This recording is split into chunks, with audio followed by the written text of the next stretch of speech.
back to Kris Vents. I'm your host, back with Dom the Disembodied Discord voice. We meant to do a venting last week, but I felt that was just not the right environment to talk about Max Payne. So this week, instead, we're going to talk about the movie that introduced me to Rene Perez's smorgasbord of bullshit. And that movie is Death Kiss, aka the extremely no-budget, "Mom, can we watch Death Wish? We've got Death Wish at home." Death Wish at home. That is basically what Death Kiss is. And I find it kind of amusing that this movie dropped the same year as the Bruce Willis remake from 2018. You know, before the video started, I looked up popular reception to Death Kiss. You know, it's 67% of people on Google liked it. It's got a 4.7 on IMDb, not the worst. Rotten Tomatoes isn't very good at 36%, but still. Yeah, this is probably the most tolerable of Perez's movies that I've seen, and only because when I watched it way back in 2018, I was not very familiar with his smorgasbord of bullshit. Now I'm kind of numb to it. Oh no.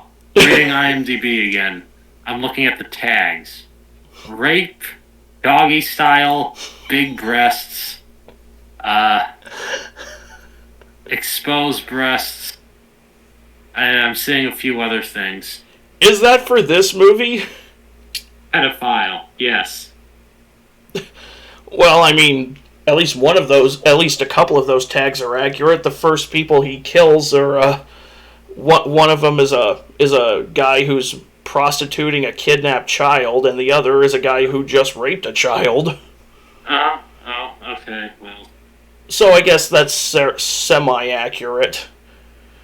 Alright, so it's Death Wish, but not good. Yes, this movie is this is not made by the Asylum, but if the Asylum made a Death Wish movie, it would probably be this. No, this was made by Rene Perez, once again wearing all the hats, taking Robert Rodriguez's DIY filmmaking a bit too literally, because he not only is the director and the writer of this movie, he also composes the music, which is one of the few highlights of it. He's the editor, and he shot the damn thing. Oh, damn, he's carrying the whole enterprise. Yes. I noticed he just said the music was redeeming, so there's at least one redeeming feature here. Yeah, it does have some entertaining, brooding 80s synthesizer mixed in with some heavy guitar, heavy wailing on the guitar. So he is a talented musician. He's just not a very he's not a very talented filmmaker. Yeah, so this movie is about a guy who has no name. I guess Perez was trying to shoot for Clint Eastwood's Man with No Name type of character, except not as interesting. A guy who over the course of this review, I will only refer to as not Bronson, because, as you can tell by the poster, this guy is a spitting image of Charles Bronson. He looks exactly like Charles Bronson, and he even walks exactly like Charles Bronson, which I think is where a lot of the positive reviews are coming from, because there is a certain novelty to seeing an off-brand Death Wish movie starring an off-brand Charles Bronson. His last name is Bronzy. Yes, Robert Bronzy. Is the guy a good actor? Define acting, because one of the first every time he opens his mouth, one of the first things that becomes readily apparent is that English is not his first language. This is one of those actors where he tries to mouth his lines as best as he can, and his voice is just dubbed over by someone else. Which I think he's Hungarian, which would explain that. Can't begrudge a fella that. No. But still, that's an impediment, because Yeah, he doesn't have very much dialogue in the movie, which is fine. I like movie protagonists who say more in 3 words than they do in a 20-minute monologue. Fucking Kojima. What about the other actors? There are 2 actors with actual filmographies in this movie. One of them is Daniel Baldwin, who plays a radio DJ, who the movie cuts away to him at least 3 times, just so he can go on these extensive anti-authority, pro-vigilante rants that do nothing to serve the story. They're only there because Perez thinks he is emulating... He thinks...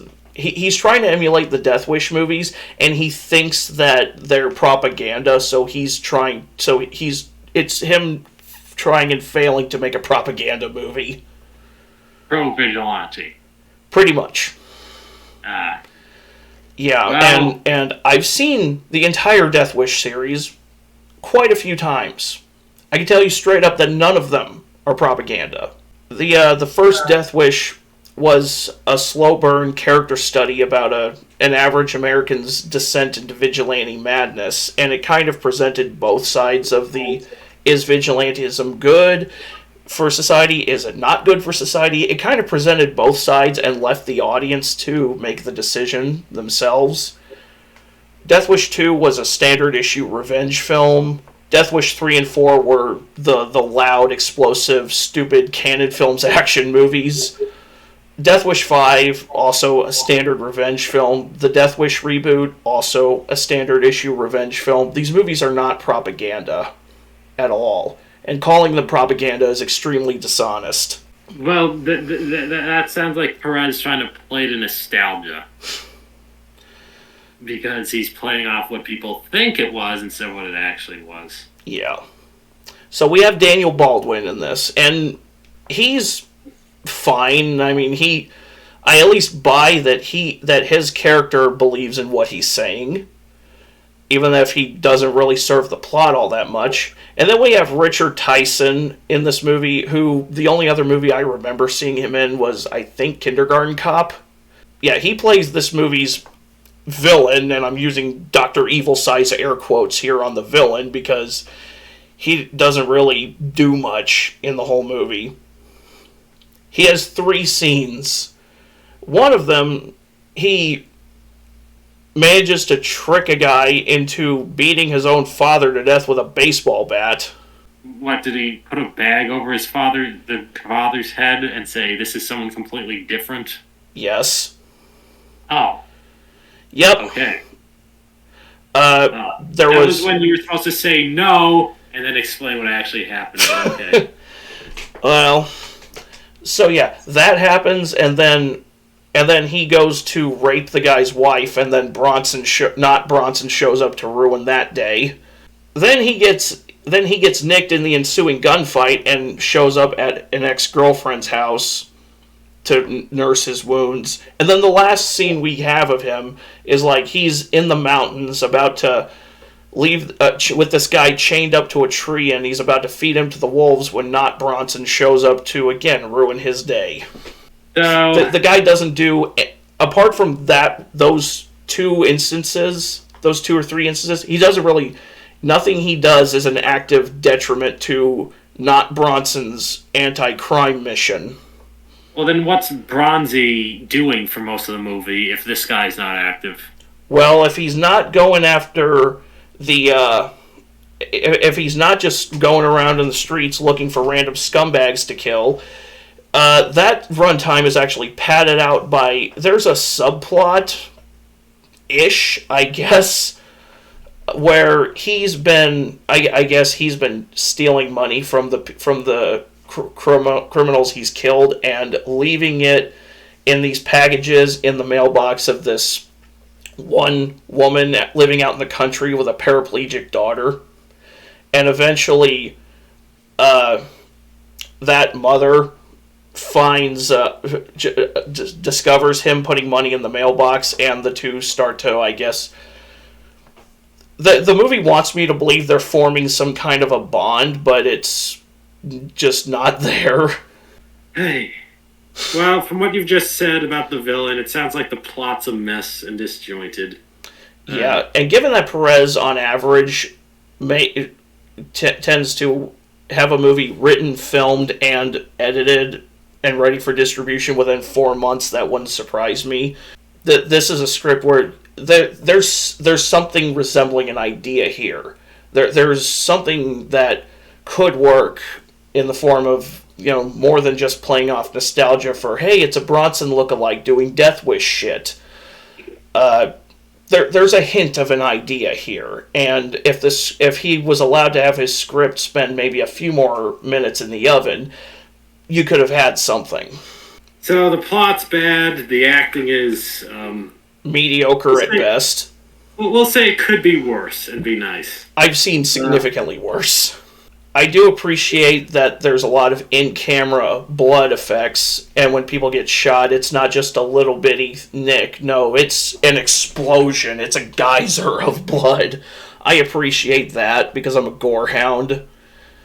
And when not Bronson is not with that single mother character, when he's just stalking the streets and when he's killing criminals, the movie is entertaining. Some of the action is staged adequately enough, and there are some gorgeous shots in this movie.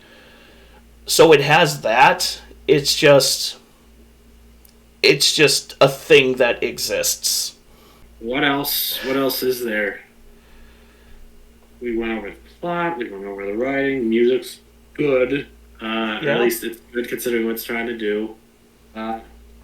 Cinematography actually sounds pretty decent.